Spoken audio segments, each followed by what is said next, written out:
Hello, আসসালামু আলাইকুম। আমি মারিয়াম জুথিয়া বায়োভেঞ্জা চ্যানেল থেকে পুনরায় ক্লাস নেওয়ার জন্য হাজির হয়েছি। কেমন আছো তোমরা সবাই? আমরা আজকে মূলত মানব শারীরতত্ত্বের চতুর্থ অধ্যায় রক্ত সঞ্চালন প্রক্রিয়া সেটা পার্ট 4 এর ক্লাসটি করব।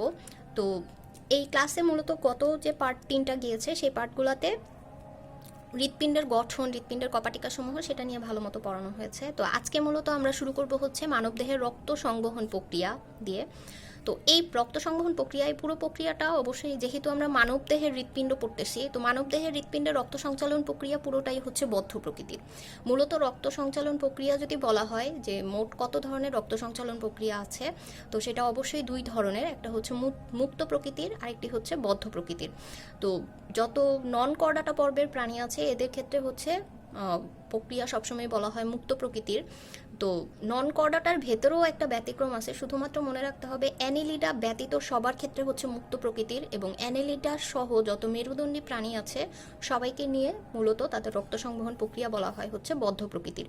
তো এই ব্যতিক্রমটা যাতে মনে থাকে, অ্যানেলিডার ক্ষেত্রে মুক্ত প্রকৃতির নয়, ওটির ক্ষেত্রে হচ্ছে রক্ত সঞ্চালন প্রক্রিয়া বদ্ধ প্রকৃতির হয়ে থাকে। আচ্ছা, এখন কথা হচ্ছে এক তো আমরা বলে থাকি বদ্ধ প্রকৃতি, এবং বদ্ধ প্রকৃতি কথাটা বলার মানে কি বোঝানো হয় যে এই রক্তটা কখনোই পুরো দেহ গহ্বরে কি হবে না, মুক্ত হবে না। রক্তটা সবসময় হৃৎপিণ্ড দিয়ে যাওয়ার সময় ধমনী দিয়ে প্রবাহিত হবে এবং শিরা দিয়েই তোমার পুনরায় আবার হৃৎপিণ্ডে ফিরে আসবে। এক ফোঁটা রক্ত পুরোপুরি দেহ গহ্বরে কি হয় না, মুক্ত হইতে পারে না। তো এই ধরনের প্রক্রিয়াকে মূলত বলা হয়ে থাকে বদ্ধ প্রকৃতির প্রক্রিয়া, এবং এই প্রক্রিয়ারই আরেকটা নাম বলা হয় হচ্ছে দ্বিচক্রীয় বা তোমার দ্বিবর্তনী প্রক্রিয়া। দুইটা নাম সেম। এখন কথা হচ্ছে কেন দ্বিচক্রীয় বা দ্বিবর্তনী বলা হয়, এবং এটার সংজ্ঞাটাও পরীক্ষাতে অনেক আসে। যারা inter first year second year তাদের ক্ষেত্রে এগুলো অনেক পরীক্ষাতে দেওয়া হয়ে থাকে। তো প্রথমে আসলে দ্বিচক্রীয় বা দ্বিবর্তনী কেন বলা হচ্ছে, ঠিক আছে? এটার ক্ষেত্রে অবশ্যই এই প্রক্রিয়াটা যে আমরা শুরু করবো, এটার ক্ষেত্রে সর্বপ্রথম যে জিনিসটা আমাদের জানতেই হবে সেটা হচ্ছে এই পুরো হৃৎপিণ্ডের কোন অংশের নাম কি এবং কিভাবে রক্তটা আসতেছে, কিভাবে বের হইতেছে, ঠিক আছে? তো এটা জানতে হলে অবশ্যই, তো প্রথমে আসো আমরা আগে হৃৎপিণ্ডের গঠনের এই জিনিসটা, এই চিত্রটা ভালো মতো শিখি। এবং এই চিত্র দেখতে গেলে অবশ্যই আমি বলে নিই আগে, এই চিত্র অবশ্যই শিখতে হবে যারা ইন্টার পরীক্ষা দিবা, ঠিক আছে? এবং ইন্টারে এটা মেইনলি শুধুমাত্র যে যারা ফার্স্ট ইয়ার সেকেন্ড ইয়ার তাদের জন্য না, এটা ইন্টার এইচএসসি পরীক্ষাতেও যদি তোমরা টেস্ট পেপার ঘাটো সেখানে দেখবে এটা প্রচুর পরিমাণে আসছে। তো এই লম্বচ্ছেদের, হৃৎপিণ্ডের লম্বচ্ছেদের চিত্রটা এটা খুব সুন্দরভাবে, এই যে আমি যেভাবে এঁকেছি একটা পেজে বড় করে এবং তারপর নামকরণ করা হয়েছে, ঠিক এইভাবেই সুন্দর করে চিত্রটা শিখতে হবে। আচ্ছা, এখন আসো এখানে মূলত আমরা জানি মানুষের হৃৎপিণ্ড 4 প্রকোষ্ঠ বিশিষ্ট, যেখানে এটার নাম আমরা জানি এটা হচ্ছে ডান অ্যাট্রিয়াম, এটা হচ্ছে বাম অ্যাট্রিয়াম, ঠিক আছে? অবশ্যই তোমার হাতের অপোজিট সাইডটা হবে যে ডান, ঠিক আছে? তোমার ডান হাতের অপোজিট সাইডটা হবে ডান, এটা যাতে খেয়াল থাকে, অবশ্যই খেয়াল রাখবা। এই পাশটাকে কিন্তু আমরা ডান বলবো না, ঠিক আছে? আচ্ছা, তো এটা যদি হয় ডান অ্যাট্রিয়াম তাহলে বোঝাই যাচ্ছে এটা হবে বাম অ্যাট্রিয়াম। সেম একইভাবে তাহলে এই অংশটার নাম হবে ডান ভেন্ট্রিকল এবং এই অংশটার নাম হবে হচ্ছে বাম ভেন্ট্রিকল, ঠিক আছে? আচ্ছা, এখন ডান অ্যাট্রিয়াম আর এটা যে আমাদের এই যে বাম অ্যাট্রিয়াম, এই দুইটার ভেতর যে রক্ত আসবে, এই রক্ত আসার জন্য, এইটার ক্ষেত্রে রক্ত আসার জন্য এই যে দুইটা পথ, এই দুইটার নাম কি? এটা যেহেতু উপর দিকে আসে এটাকে আমরা বলি সুপিরিয়র ভেনা ক্যাভা, এটা নিচ দিয়ে আসে এটার নাম হয়ে থাকে ইনফিরিয়র ভেনা ক্যাভা। এবং ভেনা ক্যাভা মনে রাখবো, আমরা দেহের ভেতরের দিকে যত ধমনী শিরা থাকে তারা হচ্ছে তোমার বেশি মোটা থাকে, এবং তখনই সেগুলোকে আমরা ভেইন না বলে বলি ভেনা ক্যাভা মানে মহাশিরা, ঠিক আছে? ভেইনকে শিরা বলা হয়, ভেনা ক্যাভা মানে মহাশিরা। তো এটা হচ্ছে ঊর্ধ্ব মহাশিরা, এটা হচ্ছে নিম্ন মহাশিরা। তো এটাকে ইংরেজিতে বলতে গেলে বলা হয় এটা সুপিরিয়র ভেনা ক্যাভা, এটা ইনফিরিয়র ভেনা ক্যাভা। তো যেহেতু শিরা, তাহলে বোঝাই যাচ্ছে এই জায়গাটায় যে রক্তটা আসবে সেটা কিন্তু কার্বন ডাইঅক্সাইড সমৃদ্ধ রক্ত আসবে। এবং খেয়াল রাখবো আমরা এই ডান অ্যাট্রিয়ামেরই ঠিক পিছন দিক দিয়ে আরেকটা পথ থাকে যেটার নাম হচ্ছে করোনারি সাইনাস। এই করোনারি কথাটা দিয়ে কয়েকটা, মানে আমি নেক্সট আরও যে কয়েকটা পার্ট দিব সেখানে করোনারি দিয়ে কয়েকটা কথা আসবে। তো আমি আজকে প্রথম যে ওয়ার্ডটা বললাম সেটা হচ্ছে করোনারি সাইনাস। মনে রাখবো করোনারি সাইনাস হচ্ছে জাস্ট এই ডান অ্যাট্রিয়ামেরই পিছন দিকে অবস্থিত আরেকটা ছিদ্রপথ, সেখান দিয়ে কার্বন ডাইঅক্সাইড সমৃদ্ধ রক্তটা মূলত এই জায়গাটায় এসে পৌঁছায়, ঠিক আছে? তাহলে আমরা মনে রাখবো কি, ডান অ্যাট্রিয়ামে টোটাল কয়টা তোমার আছে রক্ত আসার, কার্বন ডাইঅক্সাইড রক্ত আসার 3টা পথ আছে। একটা হচ্ছে উপর থেকে ঊর্ধ্ব মহাশিরা বা সুপিরিয়র ভেনা ক্যাভা, নিচ দিয়ে হচ্ছে ইনফিরিয়র ভেনা ক্যাভা বা নিম্ন মহাশিরা, আর আরেকটা আছে এই দিক দিয়েই পেছনে, যেটা এই চিত্রে দেখা যাচ্ছে না, সেটাকে বলা হয় করোনারি সাইনাস, ঠিক আছে? আচ্ছা, এবং এই 3টা অংশে মূলত এখানে কি রক্ত আনবে, কার্বন ডাইঅক্সাইড সমৃদ্ধ রক্ত, ঠিক আছে? আচ্ছা, গেল। সেম আসো এখানে আমরা যদি বাম অ্যাট্রিয়াম পড়তে যাই, এখানকার ক্ষেত্রে তোমার যদি রক্ত আসার পথ বলা হয় সেটা হচ্ছে তোমার এই যে পালমোনারি শিরা। এখন যেহেতু আমরা জানি শিরা সবসময় কার্বন ডাই অক্সাইড সমৃদ্ধ রক্ত বহন করে, কিন্তু ধমনী শিরা দুইজনের ক্ষেত্রেই একটা করে ব্যতিক্রম আছে, সেটা হচ্ছে পালমোনারি ধমনী আর পালমোনারি শিরা, বা যদি আমরা বাংলায় বলি তাহলে সেটা হচ্ছে ফুসফুসীয় ধমনী বা ফুসফুসীয় শিরা, যাদের ক্ষেত্রে এটা কি করে, ওরা শুধুমাত্র ব্যতিক্রম, মানে পালমোনারি শিরা অক্সিজেন সমৃদ্ধ রক্ত বহন করে, আর পালমোনারি ধমনী একমাত্র ধমনী যেটা কিনা কার্বন ডাই অক্সাইড সমৃদ্ধ রক্ত বহন করে। ঠিক আছে, ধমনী হওয়া সত্ত্বেও কিন্তু কার্বন ডাই অক্সাইড বহন করতেছে, খেয়াল রাখবা, ও পালমোনারি বলে। ঠিক আছে, শুধুমাত্র ফুসফুসীয় শিরা তোমার এখানে অক্সিজেন, তার মানে এই বাম এট্রিয়ামে কি রক্ত আসবে, যেহেতু এটার নাম পালমোনারি শিরা, তাহলে এইখানে রক্ত আসবে হচ্ছে অক্সিজেন সমৃদ্ধ। এখন তুমি বলতে পারো এখানে রক্তটা, যে অক্সিজেন সমৃদ্ধ রক্তটা আসতেছে, এটা কোথা থেকে আসতেছে? অবশ্যই তোমার হৃৎপিণ্ডের দুই পাশে দুইটা ফুসফুস আছে, ঠিক না? এই দুই ফুসফুস থেকে অক্সিজেন, আমরা যখন প্রশ্বাস নেই তখন প্রশ্বাসে তোমার অক্সিজেন প্রথমে ফুসফুসে আসে, এবং তারপর ফুসফুস থেকে পালমোনারি শিরা দিয়ে রক্তটা তোমার কোথায় চলে আসে, অক্সিজেন সমৃদ্ধ রক্তটা বাম অ্যাট্রিয়ামে আসে। আর তুমি যদি বলো এখানে কার্বন ডাই অক্সাইড সমৃদ্ধটা রক্তটা কোথা থেকে আসে, এটা কিন্তু আসে সারা শরীর থেকে। আমার সারা শরীরে যখন অক্সিজেন যাওয়ার পরে কোষে গিয়ে অক্সিজেন সমৃদ্ধ রক্ত তোমার খাবারটাকে কি করে বলো, বিপাক করে, এবং বিপাকের পরে আমরা জানি আমাদের কোষের ভেতরে কিন্তু সবসময় কি তৈরি হয়, কার্বন ডাই অক্সাইড। এই কার্বন ডাই অক্সাইডটা যেহেতু শরীরের জন্য খুবই বিষাক্ত, এটা তোমার শরীর থেকে নিষ্কাশিত করতে হবে, এই কারণে সারা দেহ থেকে কার্বন ডাই অক্সাইড সমৃদ্ধ রক্তটা সুপিরিয়র, ইনফিরিয়র আর ওই যে করোনারি সাইনাস, সেই তিনটা পথ দিয়ে তোমার ডান অ্যাট্রিয়ামে আসে। আর বাম অ্যাট্রিয়ামের ক্ষেত্রে মনে রাখবা, এই রক্তটা হচ্ছে ফুসফুসে, আমরা যে প্রশ্বাস প্রক্রিয়াতে অক্সিজেন ঢুকাচ্ছি, ফুসফুস থেকে অক্সিজেন সমৃদ্ধ রক্তটা পালমোনারি শিরা দিয়ে বাম অ্যাট্রিয়ামে আসতেছে। তাহলে এই দুটো অংশ আই থিঙ্ক আমরা বুঝতে পারছি। তো যখনই রক্তগুলো আসে, আসার পরে যখন ওরা তোমার পুরোপুরি রক্ত দ্বারা পূর্ণ হয়, সাথে সাথে তোমার এখানে আছে ট্রাইকাসপিড ভালভ, আর এখানে আছে, এই দুইটাকে আমরা বলি বাইকাসপিড ভালভ। এবং ট্রাইকাসপিডেরই আরেকটা নাম বলা হয়ে থাকে হচ্ছে তোমার কি বলো, তিন পাল্লা বিশিষ্ট। ঠিক আছে, এটা সবসময় ট্রাই কথাটাই আসছে, এটা তিন পাল্লা বিশিষ্ট থাকে, আর বাই কথাটা এটা হচ্ছে দুই পাল্লা বিশিষ্ট থাকে। এবং এই কপাটিকাটি গত পার্টে আমি বলছি, যেহেতু এটা অ্যাট্রিয়াম আর ভেন্টিকুলার মাঝখানে থাকে, ডান অ্যাট্রিয়াম আর ডান ভেন্টিকুলার মাঝখানে, তাহলে তুমি এই কপাটিকারই আরেকটা নাম বলতে পারো হতেছে ডান অ্যাট্রিও ভেন্টিকুলার কপাটিকা। সেম একইভাবে এইটার নাম কিন্তু আমি কি বলতে পারি বলো, যেহেতু এটা বাম অ্যাট্রিয়াম আর বাম ভেন্টিকুলার মাঝখানে আছে, তাহলে এটার নাম বলা যায় হইতেছে বাম অ্যাট্রিও ভেন্টিকুলার কপাটিকা।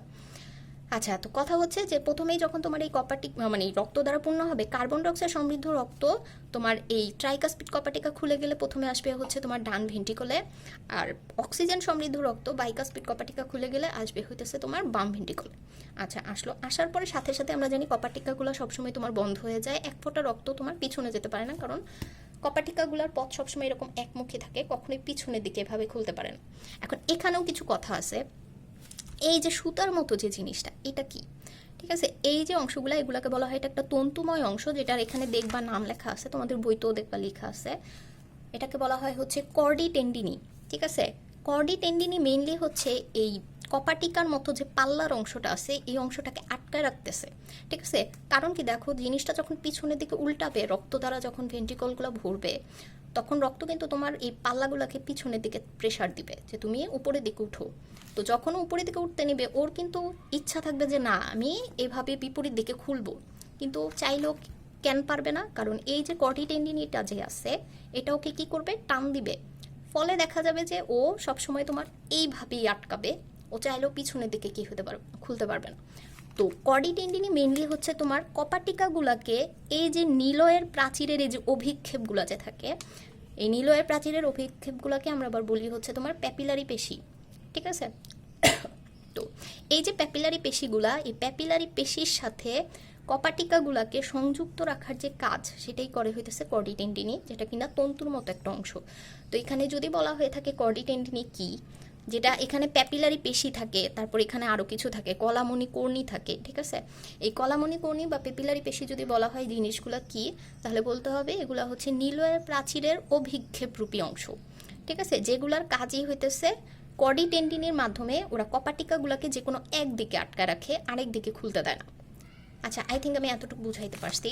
তো এই অংশগুলোর নাম অবশ্যই দিবা, এটা দুই পাশেই থাকে কর্ডি টেন্ডিনি, এখানেও থাকে এখানেও থাকে।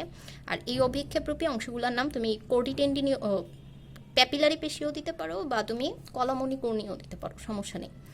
যেটা কিনা তোমাদের বইতে কিন্তু অনেক বইতে এই নামগুলো দেয়া নেই, চাইলেই এই অংশটার নাম আলাদা করে দিয়ে দেওয়া যায়। ঠিক আছে, এই অংশগুলোর নাম। এখন যখন রক্ত ভেন্ট্রিকলে এসে পড়ছে তখন ওদের মেইন টেন্ডেন্সি থাকে হচ্ছে যে রক্তটাকে এবার এখান থেকে উপরের দিকে পাঠাতে হবে, কারণ কি এই কপাটিকাগুলো কিন্তু এবার বন্ধ হয়ে যাবে, ঠিক আছে। তো কপাটিকা বন্ধ হয়ে গেলে ওদের যাওয়ার পথ কিন্তু আসলে শুধুমাত্র এই জায়গাটা থেকে যায়, ঠিক আছে। যেটা কিনা আমি যদি বলি এখানকার রক্তটা যাওয়ার জন্য পথ কোনটা বলো, এই যে এইভাবে যে দুই দিকে প্রসারিত হয়ে গেছে, দেখতে অনেকটা টি এর মতো, ঠিক আছে এটা। আর আমি যদি বলি বাম ভেন্ট্রিকল থেকে অক্সিজেনটা যাওয়ার জন্য পথ কোনটা, সেটা এই টি, এটার জন্য এই মাঝখানে কিছু অংশ আটকায় গেছে যেটা কিনা অ্যাওটা, ঠিক আছে। আমরা জানি অ্যাওটা হইতেছে একমাত্র সিস্টেমিক ধমনী, এটা অবশ্যই মনে রাখবে, খুবই ইম্পর্টেন্ট একটা কথা। অ্যাওটাকে বলা হয়ে থাকে মানব দেহের একমাত্র সিস্টেমিক ধমনী বা একমাত্র ধমনী, যেটা থেকেই কিনা তারপরে সারা দেহে তোমার কি হয়, ধমনী ছড়ায়। তো যে কোনো একটা গাছের যেমন গোড়া থাকে, শিকড় থাকে, সেরকম যদি তোমার বলা হয় যে তোমার পুরো সারা দেহের ধমনীতন্ত্রের শিকড় কোনটা, সেটা কিন্তু অ্যাওটা। এবং অ্যাওটারও যদি বলা হয় গোড়া কোনটা, সেটা কিন্তু বাম ভেন্ট্রিকল। এই জিনিসগুলো অবজেক্টিভ আকারে অনেক আসে, অবশ্যই খেয়াল রাখবা তোমার ধমনীতন্ত্রের শুরুই হয় হইতেছে বাম ভেন্ট্রিকল থেকে, যেটা এই যে অ্যাওটা দিয়ে শুরু হবে, ঠিক আছে। তারপরে এটা এইভাবে বেঁকে সারা শরীরে যাইতে থাকে এবং সারা শরীরে ধমনী ছড়ায়। আচ্ছা, তো কথা হইতেছে এইখানে যে রক্তটা আসছে এটা হচ্ছে কার্বন ডাইঅক্সাইড সমৃদ্ধ রক্ত। এই রক্তটা যাওয়ার জন্য এইখানে আবার কিছু কপাটিকা থাকে, আর এখানকার অক্সিজেন সমৃদ্ধ রক্ত যাওয়ার জন্য এইখানে আরেকটা কপাটিকা থাকে। তাহলে টোটাল কয় ধরনের কপাটিকা আমরা পেলাম? 4 ধরনের। এখন এই কপাটিকাগুলোকে বলা হয় হচ্ছে, এরা হচ্ছে সেমিলুনার কপাটিকা বা হচ্ছে আরেক নাম বলা হয় অর্ধচন্দ্রাকৃতির কপাটিকা, এবং আরও কিছু নাম আছে। সেমিলুনারেরই বাংলা নাম হইতেছে অর্ধচন্দ্রাকৃতির। কিন্তু কথা হচ্ছে যেহেতু এটা পালমোনারি ধমনীর মুখে অবস্থিত, এই কারণে এই কপাটিকারই আরেকটা নাম হইতেছে তোমার পালমোনারি কপাটিকা। আর যেহেতু এটা অ্যাওটার মুখে অবস্থিত, এই কারণে এই কপাটিকার আরেক নাম হইতেছে অ্যাওটিক কপাটিকা। তো কথা হচ্ছে কোন কপাটিকা তুমি খুলবা এবার বলো? পালমোনারি আর অ্যাওটিক, ঠিক না? এই দুই কপাটিকা এবার খুলবে এবং খোলার ফলে কার্বন ডাইঅক্সাইড সমৃদ্ধ রক্তটা ডান ভেন্ট্রিকল থেকে পালমোনারি ধমনীতে যাবে। এবং দেখছো কথাই হইতেছে এই যে পালমোনারি ধমনী, যেটা কিনা একমাত্র ব্যতিক্রম ধমনী যেটা কার্বন ডাইঅক্সাইড বহন করে, এবং আসলে কি করতেছে, কার্বন ডাইঅক্সাইডই বহন করতেছে এখান থেকে কার্বন ডাইঅক্সাইডটা। এবং এটাও খুবই মানে যুক্তিসম্মত, কারণ দেখো নামেই আছে পালমোনারি, তাহলে তুমি এখান দিয়ে রক্তটা কিন্তু কোথায় নিয়ে যাবে বলো? সারা দেহে কিন্তু নিব না, এটা আমরা নিব হচ্ছে এই যে যেহেতু দুইটা এরকমই গেছে, দুই পাশে শাখা গেছে, তার মানে অবশ্যই এটা দুই পাশের ফুসফুসে কার্বন ডাইঅক্সাইডটা নিয়ে যাবে। আর এইখান থেকে যেহেতু তুমি এত কষ্ট করে অক্সিজেন তুমি এখানে আনলা, তো অক্সিজেন অবশ্যই তুমি আবার ফুসফুসে নিয়ে যাবে না, এটা অ্যাওটা দিয়ে কি হবে, সারা দেহে ছড়াবে।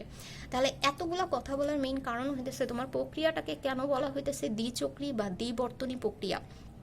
তোমার সারা দেহে রক্ত একবার সঞ্চালিত হইতেছে, ওই একবার সঞ্চালিত হওয়ার সময় তোমার কিন্তু হৃৎপিণ্ডে রক্তটা দুই দিক দিয়ে দুইবার যাইতেছে। একটা হচ্ছে সারা দেহ থেকে রক্ত ডান দিক থেকে এসে এটা ফুসফুসে নিয়ে যাচ্ছে, আর যেটা কিনা ফুসফুস থেকে আসছিল সেই রক্তটা ও অ্যাওটা দিয়ে সারা দেহে নিয়ে যাইতেছে। তো দুই পাশে কিন্তু কাজ দুই রকম হচ্ছে, একটা কার্বন ডাইঅক্সাইড নিয়ে যাইতেছে, একটা অক্সিজেন নিয়ে যাইতেছে।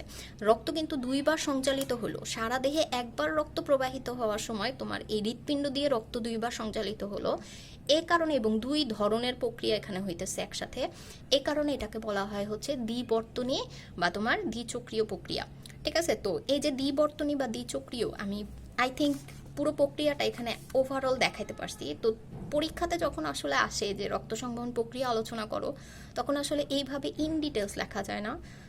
এখন ইন্টার লেভেলে আসার পরে এখন যদি আসে প্রশ্ন যে মানবদেহের রক্ত সংবহন প্রক্রিয়াকে অবজেক্টিভ আকারেও যদি আসে, সংবহন প্রক্রিয়াকে টোটাল কয় ভাগে ভাগ করা হয়, সেটা হচ্ছে মানবদেহের রক্ত সংবহন প্রক্রিয়া প্রধানত 4 ভাগে বিভক্ত, ঠিক আছে, প্রধানত 4 ভাগে। তো এখানে দেখো আমি কিন্তু কোনো প্রক্রিয়া আলাদা আলাদা করে বলি নাই, সব একবারে বলে ফেললাম, কিন্তু লিখতে গেলে তোমার 4টা প্রক্রিয়া আলাদা আলাদাভাবে বলতে হবে। তো সেটাই আমরা আজকে ক্লাসে শুরু করব, ঠিক আছে। তো মানবদেহের রক্ত সংবহন প্রক্রিয়াকে কেন দ্বিচক্রী বা দ্বিবর্তনী বলে, দেখো সংজ্ঞা এখানে দেয়াই আছে, যে রক্ত সংবহন তন্ত্রের রক্ত সমগ্র দেহে একবার পরিপূর্ণ চক্র সম্পন্ন করার পূর্বে হৃৎপিণ্ড দিয়ে তোমার কি হইতেছে, দুইবার প্রবাহিত হইতেছে, এবং এক পাশে অক্সিজেন আর এক পাশে কার্বন ডাইঅক্সাইড। এ কারণেই এটার নাম হয়েছে দ্বিবর্তনী বা দ্বিচক্রীয়, ঠিক আছে। এবং যদি বলা হয় এই দ্বিবর্তনী বা দ্বিচক্রীয় সংবহন বা বদ্ধ রক্ত সংবহন, এগুলো মূলত আমরা কোন প্রাণীতে দেখতে পাই? এটা স্তন্যপায়ী প্রাণী বলো, মানুষ বলো, এই সকল প্রাণী সহ পাখিদের দেহেও তোমার এই ধরনের রক্ত সংবহন প্রক্রিয়া কি হয় দেখা যায়, ঠিক আছে। তো এটা যাতে খেয়াল থাকে। এখন আসলে রক্ত যখন তোমার সারা দেহে সঞ্চালিত হবে, এটা তো অবশ্যই বিভিন্ন অঙ্গে পৌঁছাবে। এখন বিভিন্ন অঙ্গের ক্ষেত্রে এই রক্ত প্রবাহিত হওয়ার যে ক্ষমতা সেটা বিভিন্ন। তোমাকে যদি বলা হয় তোমার সারা দেহে এত অঙ্গ আছে, কোন অঙ্গ দিয়ে প্রতি মিনিটে সবচেয়ে বেশি পরিমাণে করে রক্ত সঞ্চালিত হয়, সেটা অবশ্যই হবে যকৃৎ। ঠিক আছে, যকৃৎকে কিন্তু আমরা যদি 3 নম্বর চ্যাপ্টার পড়ে থাকি, সেখানে যকৃতের কার্যাবলীতে একটা প্রধান পয়েন্ট ছিল, ওকে বলা হয় হচ্ছে তোমার রক্তের ভাণ্ডার। এবং যকৃৎ দেখতে ওই কারণে লালচে, মানে লালচে না, খয়েরি লালচে কালার হয়ে থাকে, কারণ ও প্রচুর পরিমাণে রক্ত নিজের ভেতরে জমা রাখতে পারে।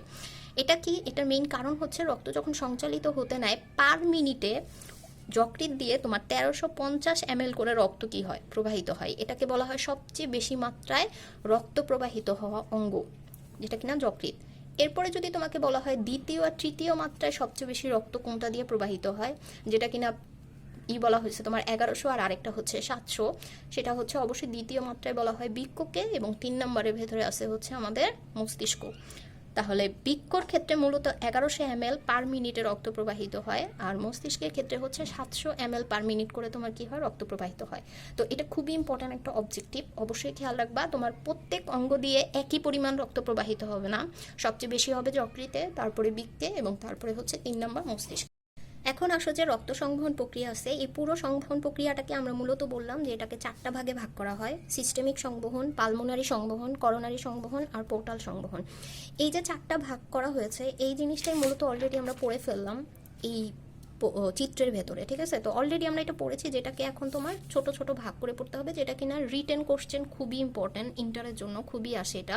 তো এটা ইন ডিটেলস আমরা পরবর্তী পার্টে শুরু করব। তো এই পার্টটা পর্যন্ত যতটুকু একদম প্রথম থেকে পার্ট 4 পর্যন্ত সবগুলো অংশ অবশ্যই আই থিঙ্ক তোমরা করবা, এবং যে কোনো প্রবলেম হলে অবশ্যই সেটা কমেন্ট সেকশনে লিখে দিও, আমি অবশ্যই সেটা সলভ করার ট্রাই করব। অবশ্যই পরবর্তী পার্টটা দেখার আশা রইল। ভালো থাকো সবাই, খুদা হাফেজ।